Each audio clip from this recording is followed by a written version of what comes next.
One whole month, and I finally get in a video. Well, yeah, I really have no excuse this time. I should have made one at the middle of the month, so I just got lazy. But let's get into what has been going on. First off, the furry auction website FurBuy, it has been down for over a month now. And this has now led to some data loss on their database. Now, the site owners said that the emergency shutdown, which was back on May 23rd, was intended to recover from a freeze that was triggered by a security researcher's access, and they had announced a months-long renovation. The researcher mentioned her involvement and claimed to have been blocked by FurBuy after trying to get in touch with them on Twitter, and I do have the thread up. So I'll go ahead and read some of the tweets that she put out.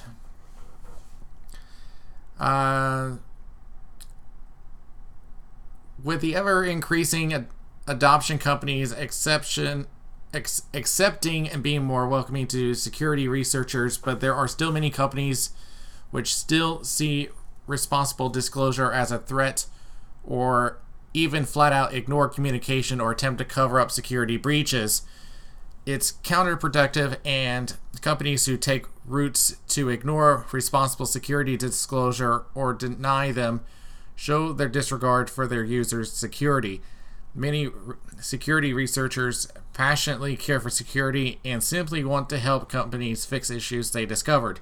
Instead of treating security researchers like hostile actors looking to extort their website, companies should at least address the issue discovered by the researcher.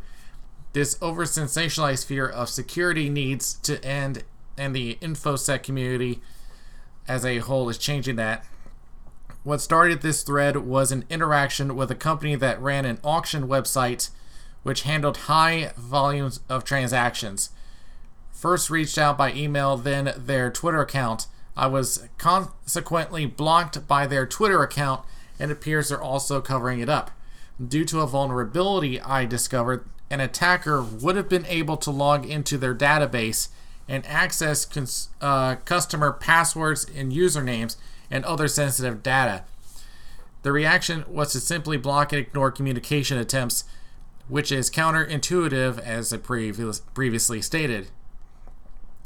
This company is FurBuy. As of right now, I still haven't had any communications from them and still blocked. Their website is currently offline due to a DDoS, distributed denial of service.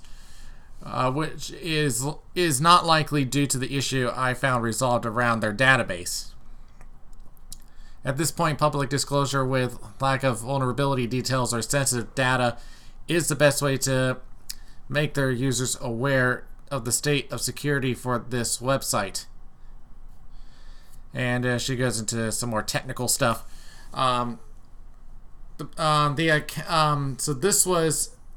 These were tweets that were posted back on May 24th. This is from Alyssa Herrera.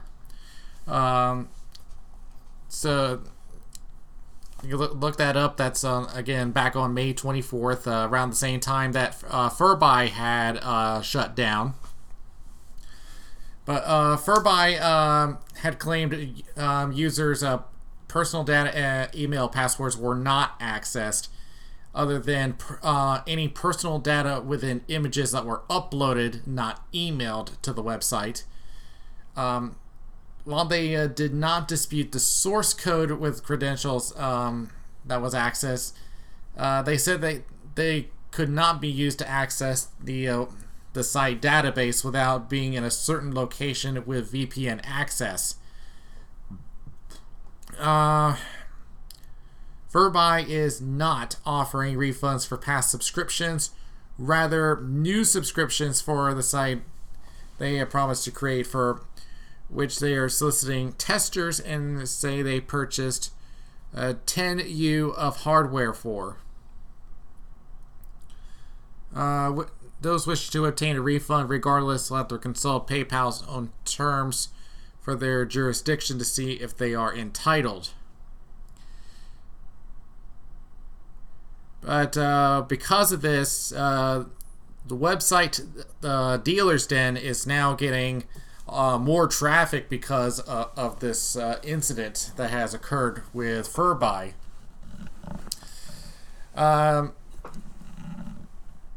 But something like this, where you have such a security issue, and you got someone trying to tell you what's going on, and you end up just blocking them.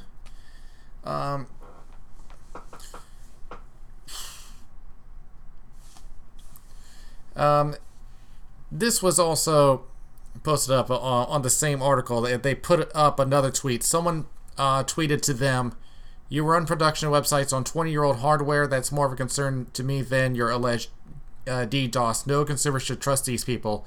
FurBuy responded, "Also, if it ain't broken, why fix it? That server ran the system for 12 years without issue. It was working fine until it was attacked. That's our fault." As a guy that's worked with computers for many, many years, this is easily outdated equipment. You have to update your hardware, because these can be easily exploited.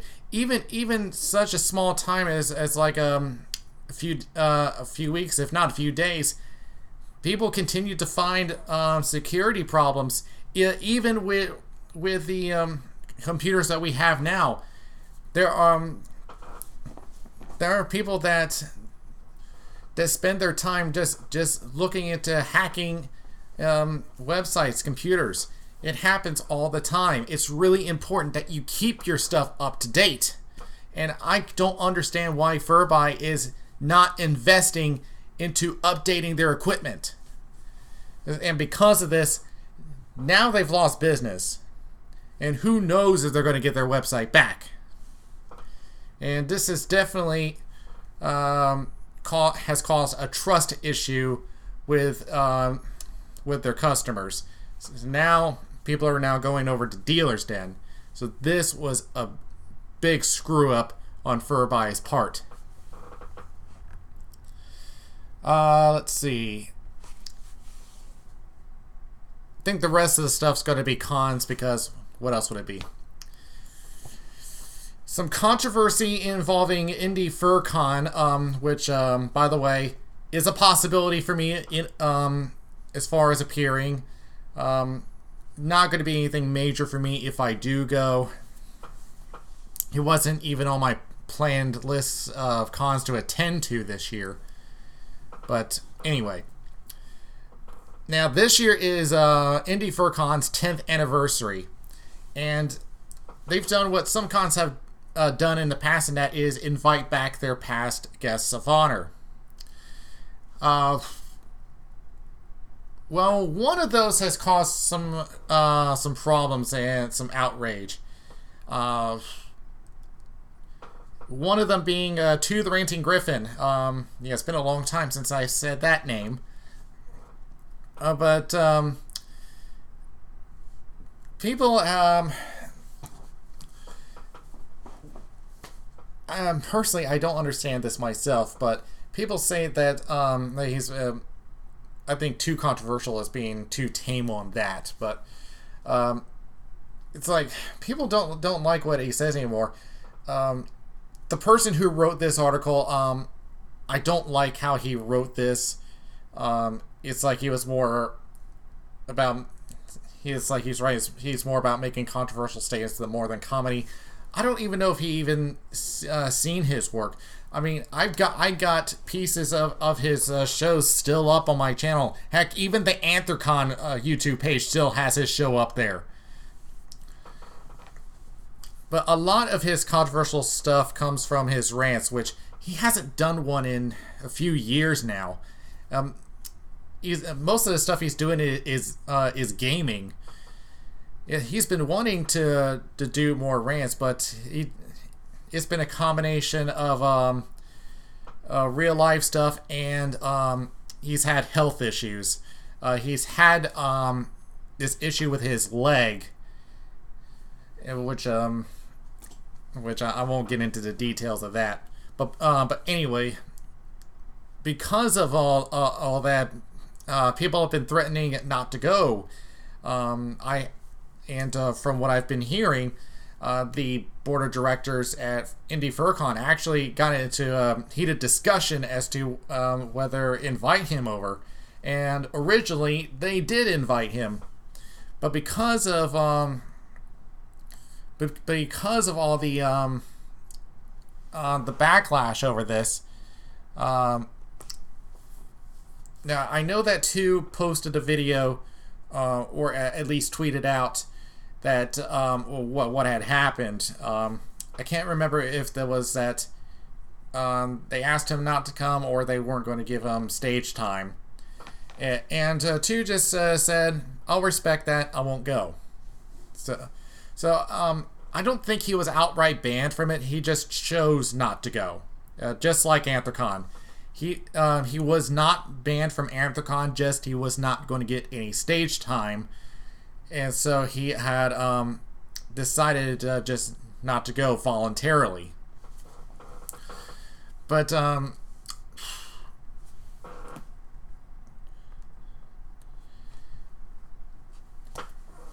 yeah, I mean, listen, I know too, Griffin.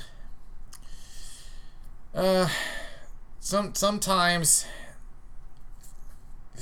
he can say something that can ruffle a few feathers or ruffle some fur in some of your cases, but he is a good guy. I've talked to him in the past. I mean, it's been many years since I actually seen him in person, and yeah, I just wish all this outrage would just stop. I mean, he is not a bad guy, okay?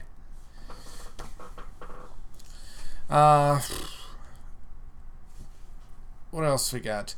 There was a couple of FurCon closures. One of them a little while ago, which I failed to mention in the previous video, so I'll go ahead and do that now. Emerald Fur Summit has decided to close down, and they released a statement in which in part says, "When we began this journey, we agreed that our personal lives should never take a back seat to our furry work, but after several years, and especially after launching the convention, our furry work has become more and more the central focus of our lives. It has worn us down as the years have gone by. Sometimes in life you have to make difficult choices. Today is one of those difficult times. We decided to close down the convention, including our plans for 2020.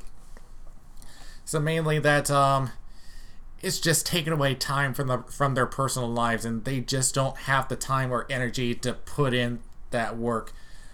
I don't know if getting additional help would have solved it. If getting more people into upper positions would have helped, who knows? But probably won't know. What is true though is that there won't be another Emerald Fur Summit.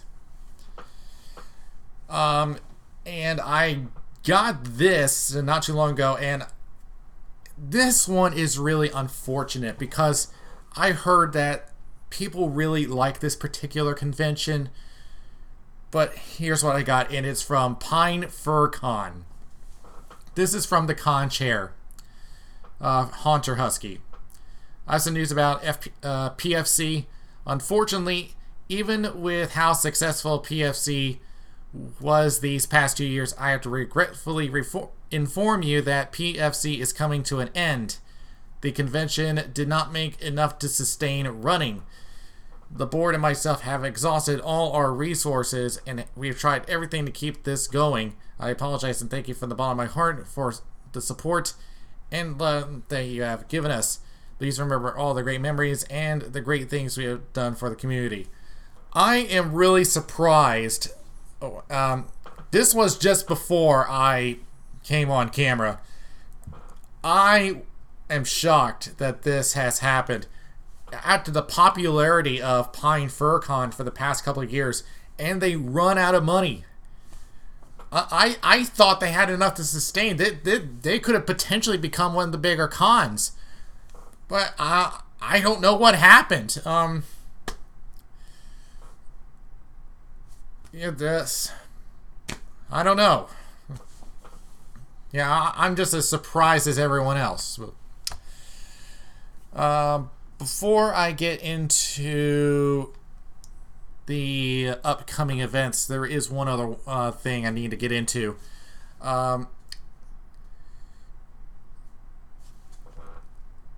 Disney was going to have something called a Mouse Guard, which was being dubbed the Game of Thrones with mice. But see, Mouse Guard, it's an animated fantasy epic set in the world of anthropomorphic rodents. It had been in development for around a year when Fox Studios had merged with Disney. But Disney has decided this movie's not going to happen. Director Wes Bell uploaded a video tour of the empty studio as well as some test animation, which showed the scale of the CG animation. From what he said, they felt that it was too big of a risk. Now, is there any video work of it? Yeah, I see some pictures of what it could have been, and let's see. Just by looking at the pictures, I thought this would have promise. But it's one of the problems with Disney is that they're just not taking enough risks. They're just sticking with their money makers, which is right now the live action remakes and the Marvel universe. Those are the ones that they're sticking with because it makes them money. They don't want to take any big risks that could lose them money. Which, to me, I follow Disney all the time, and I know they have enough money to take this risk. To me, I don't understand why cut this off. I mean, you got to look at the CG animation for Mouse Guard. It really does look good, and I thought it would have been. I don't know how it would have been in the box office, but at least would have been at least decent. Just let me know what you think of that. Upcoming events. Well, should I even go into Anthrocon? Because, as I mentioned before, I'm not going this year. Because, as I posted on my Twitter, I feel that there's just too many distractions that's going to prevent me from enjoying myself. I feel that if I go, I'm just going to be miserable the whole weekend. So I figure it's not worth it. I'm not going to give them my money this year. But for those of you that are going, I might as well go ahead and put in the events.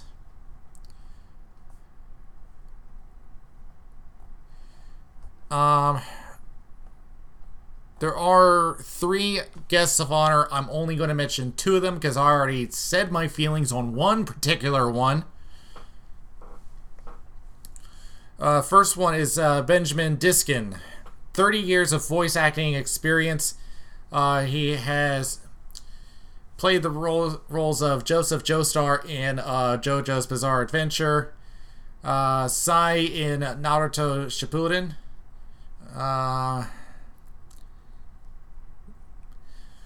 yeah, I'm not going to read the whole thing. In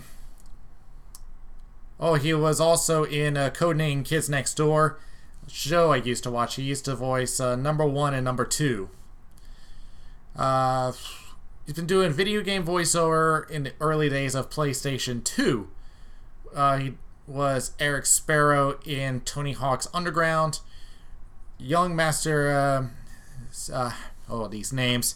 Xehanort in Kingdom Hearts, which I still need to get into Kingdom Hearts 3. I've only played 2. I haven't played any of the other ones, and I know that I'm going to be completely lost in the story because it is a very big storyline.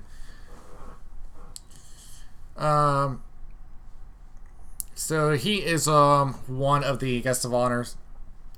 The second one is Steve Galashi, who is an illustrator and comic book artist. It is in 1974 while serving in the U.S. Air Force as a graphics specialist that he developed his professional experience with illustration and found interest in the science fiction fandom. And he was creating fanzines and laying the foundation for Albedo Anthropomorphics, which is cited as one of the greatest inspirations in what would become the foundation of the furry fandom. He has done illustrations for Fusion, Tales of the Fennec, and short bits for Ken Fletcher's Spontoon fanzine. And like I said, I'm not going to mention the third guest of honor. Programming.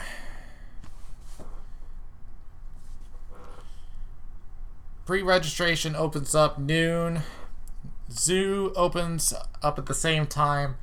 And is this going to be Westin Allegheny Ballroom? So, okay, so they did move it back to the Westin. Okay. Standard registration at the door is at 2 o'clock. And by the way, I'm looking at the schedule, and these are in 24-hour time. So if you're not familiar with how to use 24-hour time, if the clock is more than 12 o'clock, just subtract 12 from it, then put a PM on it. That's your time. Yeah. For those of you who are not familiar with how things work here in America, we use a 12-hour time system, not 24 hours.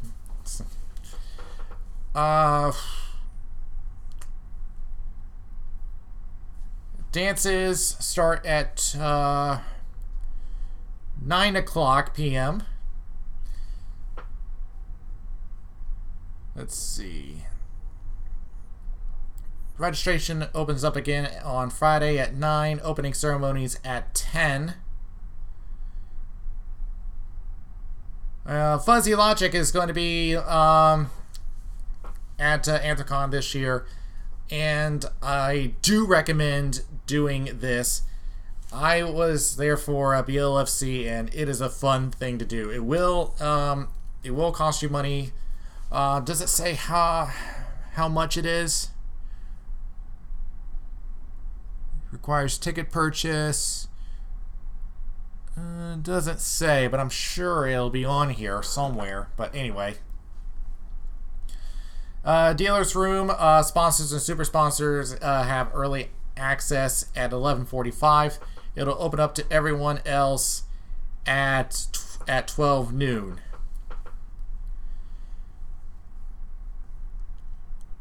Let's see.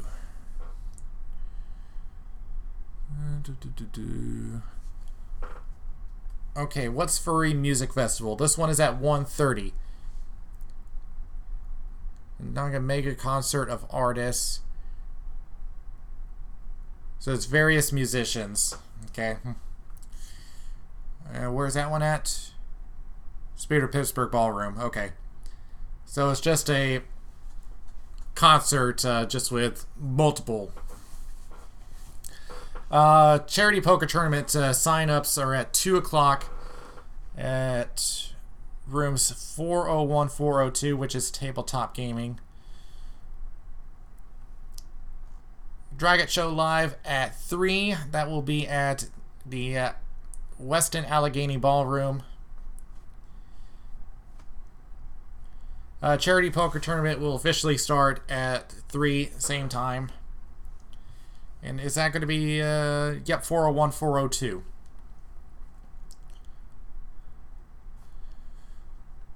Let's see.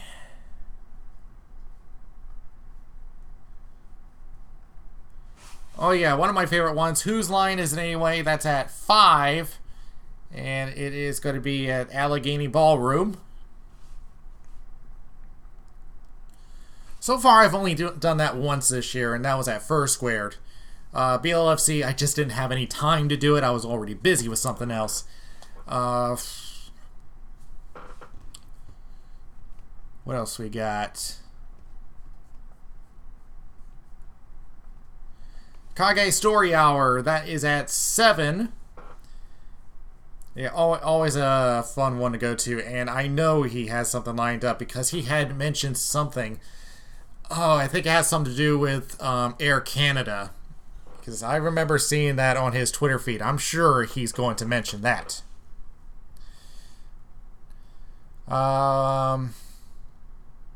Fursuit Games, that's at 7 as well, at the Pennsylvania room in the Westin.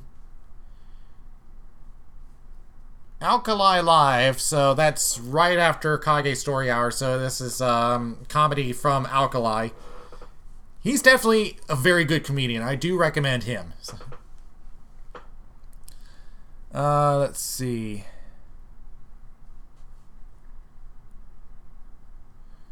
What else do we got? Anthrocon Dances, that is at 10. Again, various DJs. Saturday, Breakfast with Fred. Ah, this one. This is at 8 o'clock, and this is where they go to the Mr. Rogers statue that's across the water from the convention center. For those of you who are real young, you probably heard of Daniel Tiger's Neighborhood.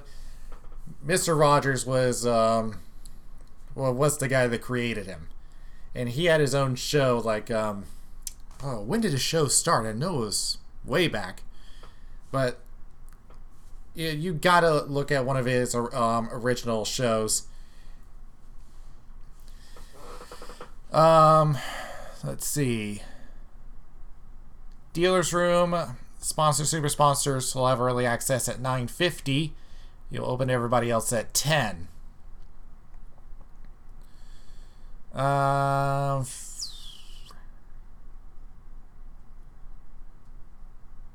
Super sponsor luncheon at 11:30. That's at Allegheny Ballroom in the Westin.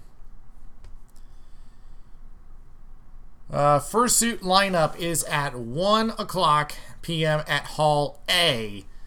So that is when you go straight down, coming from the Spirit Pittsburgh Ballroom and down that hallway, you go to your right.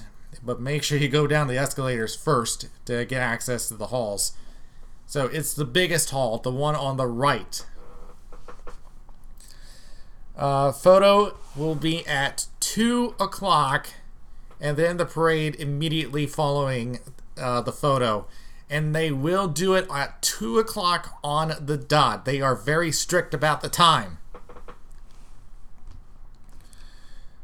Let's see.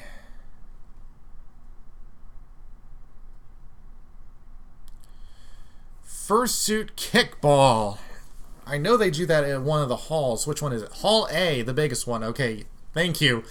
Because I can't imagine them breaking stuff. Well, the other two halls are taken up by the dealer's room anyway. But so yeah, that's 5 o'clock at Hall A. Let's see. What else we got? Anthrocon tonight. That is the variety show. That will be at 6 o'clock.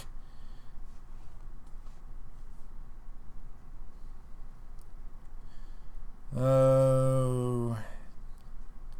Yeah, I know. I'm kind of delaying myself here. Just trying to skim through everything here.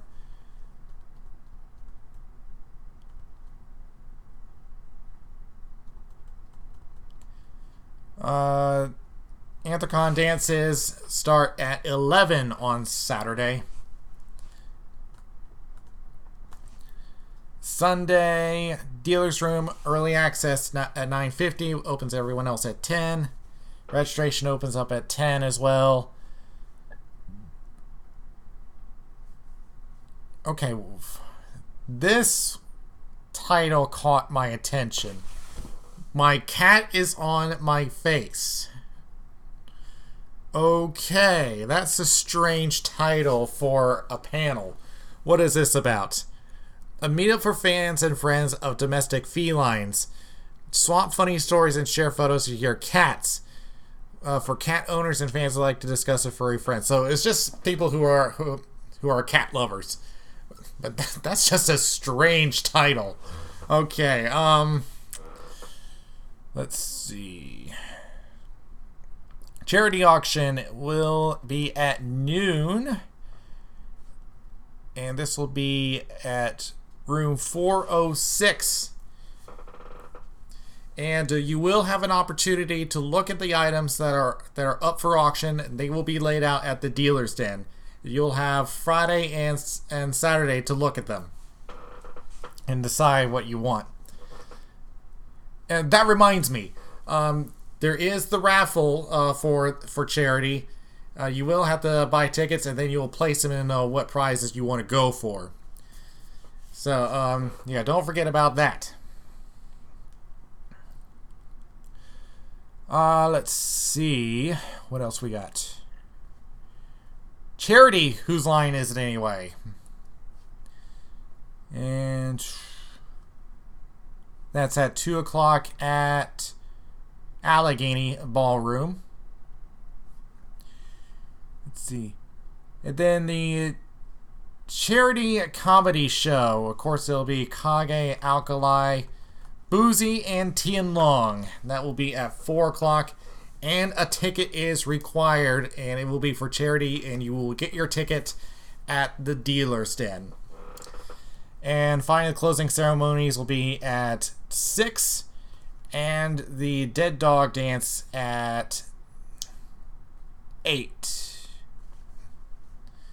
So those are the some of the programmings there. What's the charity for this year? It is Pearl Parrot Rescue. Their mission and efforts. The mission of Pearl is to provide quality education to current and potential parrot or bird owners. Unwanted or found parrots are accepted at Parrot Education Adoption Rehoming League, and in turn are adopted to qualified applicants. We also assist in home-to-home adoptions for non-parrot pet birds. We are faster-based rescue located in Pittsburgh. So it is a rescue and relocation for parrots. Interesting. Okay. Anything else I need to cover? I feel like there's something I'm missing. Oh, I do need to see. How many hotels do they have this year? Let's see. 1, 2, 3, 4, 5, 6, 7, 8, 9, 10, 11 hotels. And believe it or not, there is still one available. And that is at Pittsburgh Marriott City Center. But they only have doubles available. And they are listed at $149 a night. But so you know, it is 0.6 miles from the convention center. And there will be shuttles available for the hotels that are more than walking distance.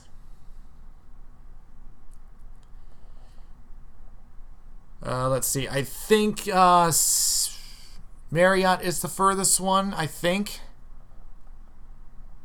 Because everything else is like half a mile or 1 block. Yeah, the 1 block's obviously the Westin, Courtyard, and Drury. I've never been into Drury. Alright, so that is some of the Anthrocon stuff. Again, I will not be there this year. And I have a convention planned in its place, which will take place next month. Which I'll get to that in just 1 second. But first, I need to go through the upcoming events for July. Obviously, Anthrocon is the next one up. I already mentioned that. 4th through 7th, the same time as Anthrocon. Now, I'm not sure if this is still going, but it's a proposed furry camping mini convention in Estonia called Furry Est, or EST.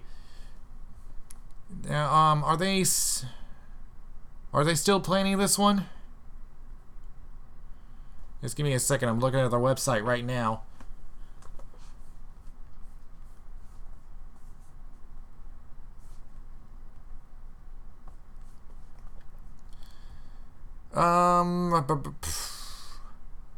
It's a pretty simple website. I mean, there's like only 4 pages.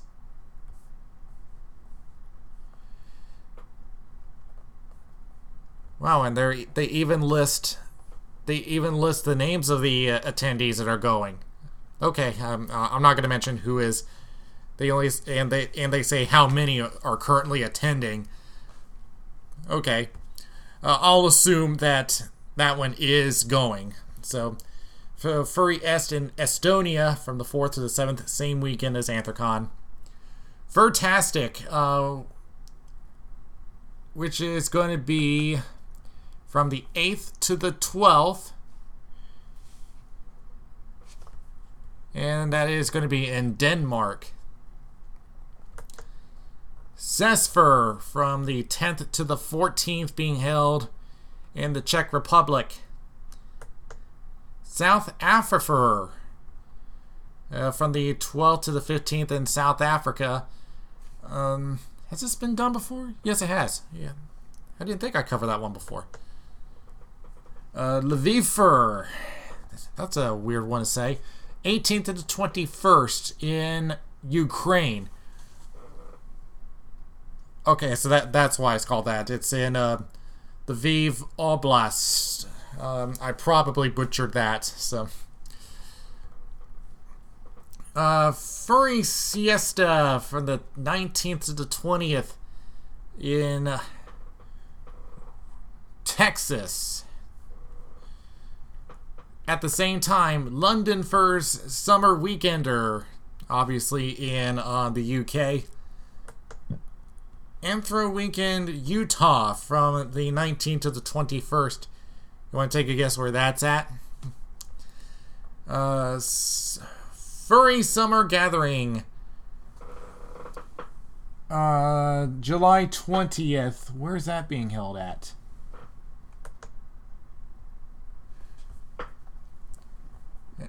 SH, which one's that? And I can't tell what flag that is.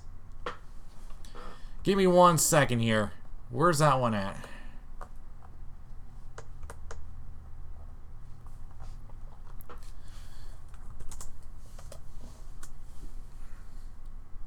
That's in China. Okay.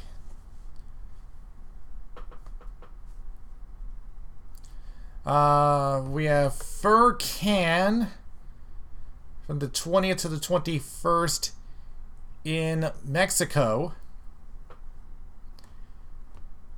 Itty Bitty FurCon at the same time in Arizona. we have East from the 24th to the 28th in Germany.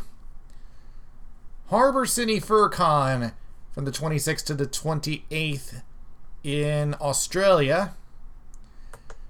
Dutch FurCon from the 26th to the 29th in, I assume it's Netherlands. Yes, it is. July 27th, Pawai. That's in Indonesia. 28th, Super Furry Fusion, also in China. And that's it for July. That's quite a lot of events. So that's all for July. I did mention that I have another convention planned, and I'm actually going to go to Megaplex in Orlando, Florida. I have been to this convention before, but it's been a little while since I've been there. But there is one thing that I need to announce. I've been waiting for them to put this out, so now I can say this. I will be one of the DJs at Megaplex, and I will be, again, one of the openers. I will play on Thursday at 10 p.m. So I will have Spike with me, and this will be the second time I perform. Actually, third time I performed this year. I was Anthrocon East, BLFC, and now Megaplex. Alright, so that will do it, and I feel like I've gone a long time. 41 minutes? Have I really gone that long? Wow, okay, this is only going to be one of my longest videos ever. Okay. This Dragon's Mouth is now going to finally close.